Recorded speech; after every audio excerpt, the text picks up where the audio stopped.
Meus irmãos, boa tarde a todos. Que Jesus possa estar conosco nos nossos lares, na nossa intimidade.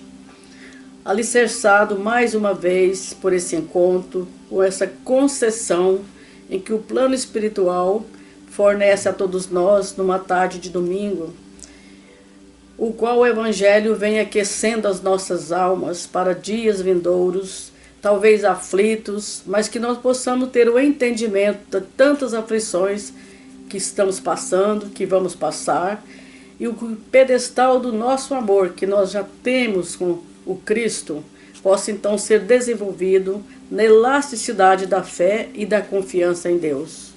Mais uma vez, o nosso coração expressa vibrações de carinho, de muita vibração mesmo, verdadeiramente falando, no campo da fraternidade. Que possamos todos, nessa tarde, angariar fundos de verdade para a nossa alma ainda tão caída. Que Deus nos abençoe e que a hierarquia dos mundos siderais possa então estar conosco também nesse desenvolvimento da nossa tarefa de hoje. Deus nos abençoe. Olá a todos, mais uma vez aqui, uma bênção para todos nós, que busquemos sempre, como a Donda disse, estarmos com Jesus, né? Porque não basta Jesus estar conosco, é preciso lembrar do que ele disse, onde 2 ou mais estiverem em meu nome, ali eu também estarei. Então que estejamos em nome dele. E como que nós fazemos para estar em nome dele? Buscando a religiosidade, buscando o Evangelho, tendo ele de cabeceira sempre quando precisarmos, fazermos o Evangelho no lar e também buscar praticar o seu Evangelho. É assim que nós estaremos em nome do Cristo aqui na terra. E estando em nome dele, agindo conforme o seu Evangelho, ele também estará agindo em nós. E nós vamos dando seguimento com o Evangelho, com essa luz que ilumina todos os corações aflitos, nós que estamos na terra, alunos é verdade, imperfeitos, mas buscando superar as nossas dificuldades e principalmente as nossas imperfeições. Estamos no capítulo 16, não se pode servir a Deus e a Mamon, e nós pretendemos terminá-lo hoje, a partir do item A Verdadeira Propriedade. O ser humano não possui de seu, senão o que pode levar deste mundo. O que encontra ao chegar e o que deixa ao partir, desfruta durante a sua permanência na terra. Mas, uma vez que é forçado a abandoná-lo, dele não tem senão o desfrute e não a posse real. Que possui ele, então? Nada daquilo que é para uso do corpo, mas tudo que é para uso da alma. A inteligência, os conhecimentos, as qualidades morais. Eis o que traz e o que leva. O que não está no poder de ninguém lhe tirar. O que lhe servirá mais ainda no outro mundo do que neste. Dele depende ser mais rico em sua partida do que em sua chegada. Porque daquilo que tiver adquirido em bem depende a sua posição futura. Quando um ser vai para um país longínquo, compõe a sua bagagem de objetos usáveis no país, mas não se carrega daqueles que lhe seriam inúteis. Fazei, pois, o mesmo para a vida futura, e fazei provisão de tudo o que poderá nela vos servir. De certa forma, o texto é muito claro. Aqui na Terra, muitos dizem assim, eu tenho isso, eu tenho aquilo, eu tenho uma casa, eu tenho bens materiais, eu tenho riquezas. Na realidade, nós não temos nada disso. Tudo isso foi preparado pela espiritualidade, circunstâncias que fizeram com que nós chegássemos a ter isso, sendo de berço ou conquistando durante a nossa passagem terrena. Mas tudo conforme já combinado antes de reencarnar. olha, você vai ter isso, você vai ter aquilo, vai ter possibilidades de trabalhar bens materiais para um bem comum, para o seu semelhante. E muitos dizem assim, mas espera, eu nasci no berço de ouro, eu tenho tudo isso, se Deus me deu, eu tenho de usufruir. Na realidade, Deus me emprestou, eu sou apenas usufrutuário, mordomo de Deus, e posso utilizar sim esses bens para ter um conforto relativo, quer dizer, a posse do necessário. E o supérfluo, o que eu devo fazer com ele? É só seguir o mandamento do Cristo. Amar o próximo como a si mesmo. Fazer ao próximo o que eu gostaria que me fosse feito. É isso que eu devo fazer com o meu supérfluo. Auxiliar o meu semelhante. E muitos dizem assim, então deve fazer que nem Zaqueu, dar metade dos bens aos pobres? Bem, naquela época, talvez era necessário assim, dar bens materiais para as pessoas. Mas nos tempos atuais não funciona assim. Nos tempos atuais, como que nós auxiliamos o nosso semelhante com bens materiais? Nós construímos entidades que podem abraçar o nosso próximo, que estão em dificuldades materiais. Nós construímos asilos, nós construímos escolas. E assim nós vamos auxiliando o nosso semelhante sem fazer com que ele passe vergonha ou que ele se sinta humilhado por causa disso. Criando empresas. Então, ao invés de dar metade dos bens aos pobres, vamos criar empresas, vamos criar oportunidades de trabalho para as pessoas, porque isso vai trazer dignidade. Está havendo uma troca, trabalho e salário. Assim, então, as pessoas se sentem bem. Porque as pessoas se sentem humilhadas quando a gente chega e dá uma coisa para elas. Elas abaixam a cabeça e pegam porque precisam, senão não pegariam. Mas a partir do momento que elas estão trabalhando, então é justo que elas recebam o seu salário. E com o seu salário, elas podem então ter a sua dignidade, trabalhar, pagar o estudo dos filhos, auxiliar a sua família, ter a sua moradia. Então é assim que nós auxiliamos com os bens terrenos. Porque muita gente ainda não entende o que significa o emprego da fortuna. Eu, de certa forma, já acabei de dizer, o emprego da fortuna é para nós alavancarmos o mundo para melhor, ter harmonia, ter paz entre todos, uns auxiliando os outros. Os que têm mais auxiliar os que têm menos. O emprego da fortuna é para nós conseguirmos moradia melhores, escolas para todos, trabalho para todos, que a ciência alavanque e vai conseguindo a cura das doenças para todos. Nós estamos, por exemplo, em um momento de pandemia, né? E nós estamos aí, hoje, por exemplo, eu fui vacinado. Essas vacinas, como que nós conseguimos elas? A partir de pesquisas, e vai muito dinheiro nisso aí. Então o emprego da fortuna também é para isso que os nossos governantes usam o dinheiro dos nossos impostos também. E assim vai, né? E tem um último item, onde que nós estávamos até comentando, que é o princípio segundo o qual o homem não é senão o depositário da fortuna, que Deus lhe permite desfrutar durante a vida.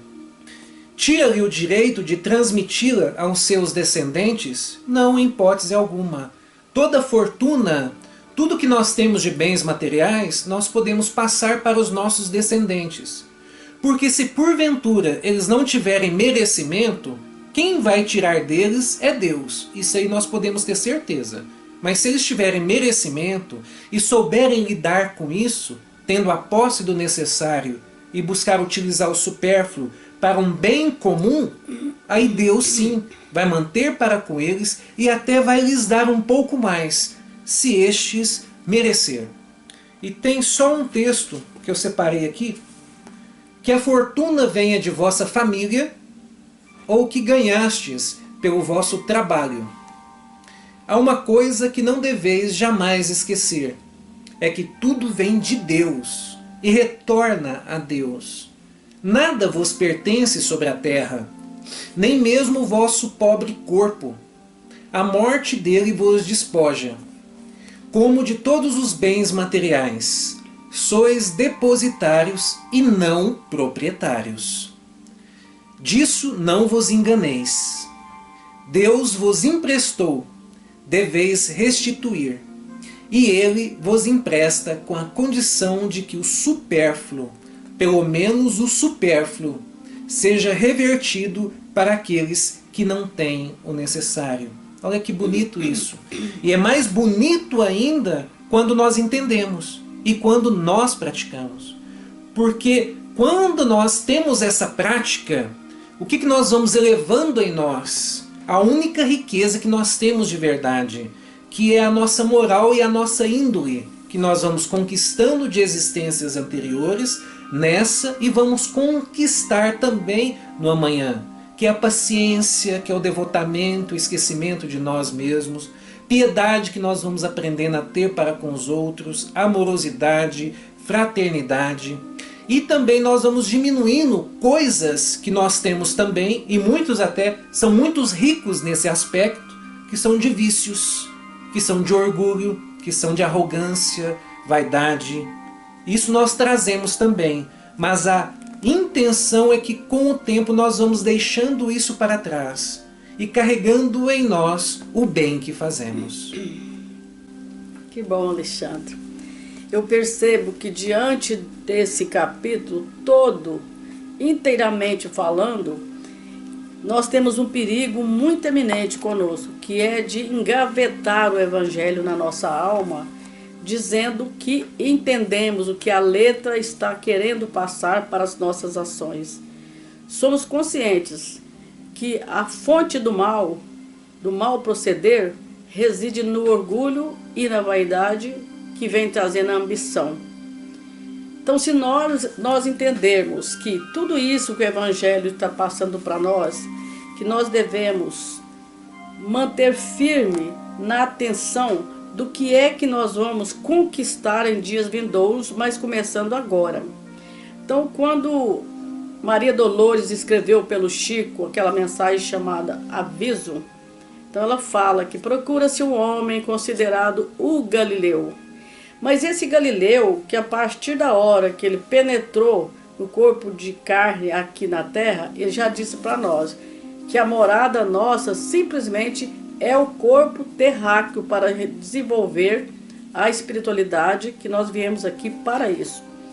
Então o corpo terrestre é a moenda que nós temos de salvar as nossas almas. E nós somos muitos aventureiros em contar para outros, eu sou espírita. Dentro desse capítulo todinho, que fala, não pode servir a dois senhores, né? Então nós vamos entender que esse mamon é criado por nós mesmos, não é isso? Então esperamos que todas as nossas ações daqui para frente possam ser movimentadas aqui em tudo aquilo que Deus colocou em nossas mãos, que pertence a Ele, a nossa vinda, a nossa ida, e quantas vezes for preciso de nós repetirmos esse mandamento, né? De amar o próximo como a si mesmo, mas doando de nós para esse próximo, que é a lavoura do bem que nós temos para trabalhar, nós primeiro. Que a nossa vontade, então, seja primeiramente observada nos nossos atos vindouros. Muito bom. Você quer passar para o livro? Bom, né? A tocinha tá me cutucando.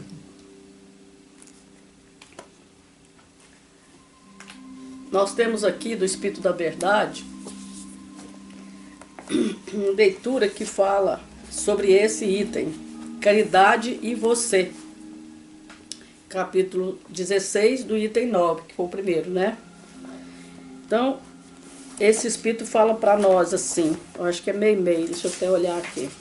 Não, é André Luiz.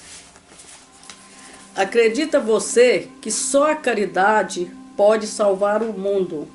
Entretanto, não se demore na posição de comentarista. Olha aí, eu tenho falado muito da nossa situação de pregoeiro, como nós estamos aqui pregando.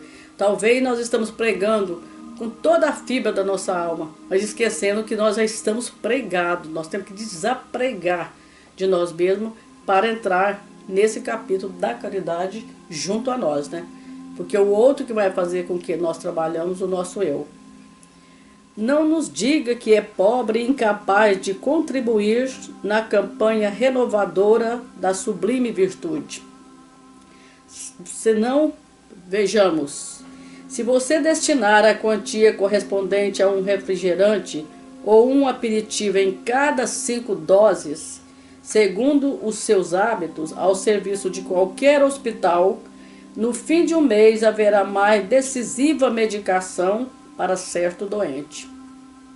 Se você renunciar ao cinema, de uma vez em cada 5, endereçando o dinheiro respectivo a uma creche, ao término de 2 ou 3 semanas, a instituição contará com mais leite em favor das crianças necessitadas. Se você suprimir um maço de cigarros em cada 5 de seu uso particular, decidindo ou dedicando esse fruto dessa renúncia a uma casa erguida para irmãos distanciados do conforto doméstico, em breve tempo o agasalho devido a eles será mais rico. Mais ricos e mais abundante, né? Se você economizar as peças do vestuário, guardando a importância equivalente a uma delas em cada 5 para o socorro ao próximo menos feliz, no fim de um ano disporá você mesmo de recursos suficiente para vestir alguém que a nudez ameaça. Olha aí o cofre da nossa intemperança. Primeiro eu, segundo eu, terceiro eu. Depois eu vou ver se eu faço alguma coisa. Então André Luiz foi muito feliz quando ele dá essa relação para nós, uma orientação sem exigência. Ele está só apontando uma receita como nós devemos fazer. Olha, não espere pela bondade dos outros. Lembre-se daquele ou daquela que você mesmo pode fazer. É o seu ato, aquele ato seu e aquela decisão que nós temos de orientar o nosso coração no sentido de perceber a dor do outro, a necessidade do outro, né? É possível que você nos responda que o supérfluo é do seu suor próprio, que não nos cabe opinar em seu caminho e que o copo, o filme, o fumo, a moda são movimentados à sua custa. Aí vem lá no capítulo, né? Tudo que nós estamos assim, custeando aqui, não vem de Deus? Então tem a desigualdade das situações para a gente aprender a igualar ao mais sofredor. Então ele já vem desculpando, né? Que nós vamos rebelar. É meu dinheiro. Isso a gente escuta todo dia, né? Então você naturalmente está certo na afirmativa e não seremos nós quem lhe contestará semelhante direito. A vontade é sagrado atributo do Espírito, dádiva de Deus a nós outros, para que decidamos por nós mesmos quanto à direção do próprio destino. Então, essa decisão que André Luiz está falando para nós aqui, é um ato, gente, que o nosso livre-arbítrio precisa ser acordado. Eu tenho a livre vontade de fazer tudo, mas não convém para nós que já estamos dentro da doutrina, porque senão a gente está fazendo só um barulho de ser espírita. Nós não estamos concretizando e alicerçando as paredes da nossa alma para entender o que é a caridade em movimento. Caridade e você. Agora, e você e a caridade, como é que está? É bacana demais, não é? Todavia, nosso lembrete é apenas uma sugestão aos companheiros que acreditam na força da caridade e só ganhará realmente algum valor se houver algum laço entre a caridade e você. Olha que coisa maravilhosa. Quando a gente entrega um objeto, às vezes até com muita boa vontade, mas se nós não colocarmos algo de nós naquele objeto, não está sendo caridosamente aquela passagem de nós para o outro concretizado a lei de Deus, que é a lei do amor. Então é muito bonito. Esse laço que a caridade pede para nós, que é o movimento do nosso coração, movimentando todo o bem que nós já podemos fazer, energicamente, assim, batendo forte. Eu preciso fazer porque a caridade que eu estou dando eu já tenho. Porque se eu recebi na vertical, eu vou dar na horizontal, então eu preciso acrescentar dentro daquela transição aquilo que eu já tenho, aquela concretização do bem que precisa ser movimentado em todo o nosso território humano e espiritual. Porque a primeira caridade, ela tem que ser inteligente.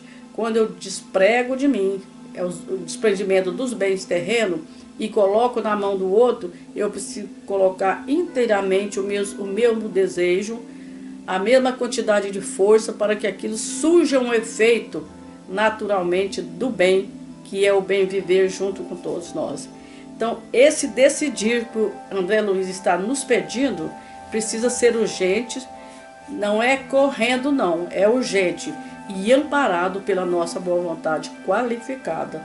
Que sejamos então, dentro desse atributo do Espírito que o Cristo espera de nós, lembrar que a gaveta da nossa alma já tem muito desse Cristo de Deus, o Galileu tão procurado, que Maria Dolores diz para nós. Então é maravilhoso falar, mas nós temos que mudar o nosso comportamento urgentemente. Que sejamos todos então avisados e contemporâneos de tantos vultos maravilhosos que nos orientaram, principalmente Allan Kardec, que foi esmiuçado pelo Chico Xavier, numa data de julho, agora dia 8, que fez o aniversário do mandato mediúnico do nosso Chico. Nós temos por dever de acordar as nossas almas que ainda estão no sono da ignorância. Que Deus nos abençoe. Que assim seja. Que nós possamos aprender que nós estamos aqui na Terra é para servir. E aí muitos dizem assim, que já estão até nesse caminho, que estão trabalhando, que estão auxiliando os seus parentes, amigos, mas muitos deles reclamam e dizem assim, mas eu não estou vivendo, eu quero viver. E ficam então chorando que não têm oportunidade de viver. Mas esse viver é das coisas do mundo. Querem passear, querem viajar, querem curtir o tapete vermelho da fama. Muitos de nós estamos nessa. Mas o que nós não entendemos ainda, que para Deus o viver é estarmos aqui pelos outros. É estarmos aqui melhorando o mundo, para ter mais paz, para ter mais harmonia, para que todos possam viver tendo pelo menos o necessário. Isso que é viver, quando estamos uns pelos outros.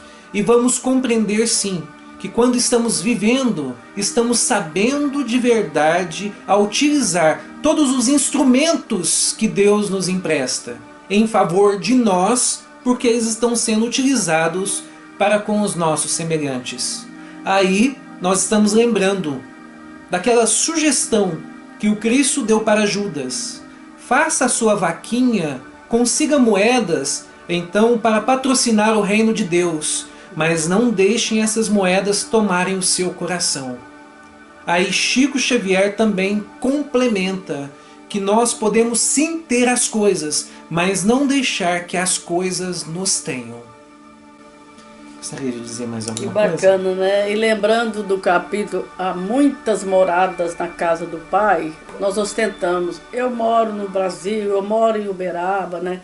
No estado de Minas Gerais, numa casa, mas na verdadeira casa, nossa residência, o nosso corpo, que favorece o nosso espírito nesse desenvolvimento para novas etapas de vida.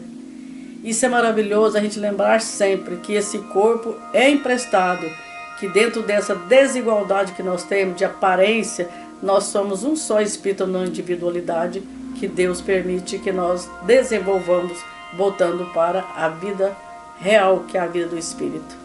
Muito bom. Vamos elevar as nossas mentes ao nosso Senhor Deus Pai e agradecer mais uma vez essa bendita oportunidade que todos nós temos, agradecer por todos os empréstimos em nossas vidas, por todos os bens que nós já tivemos dos nossos parentes e que nós conquistamos e que nós estamos aprendendo que o supérfluo nós devemos auxiliar os que nos rodeiam.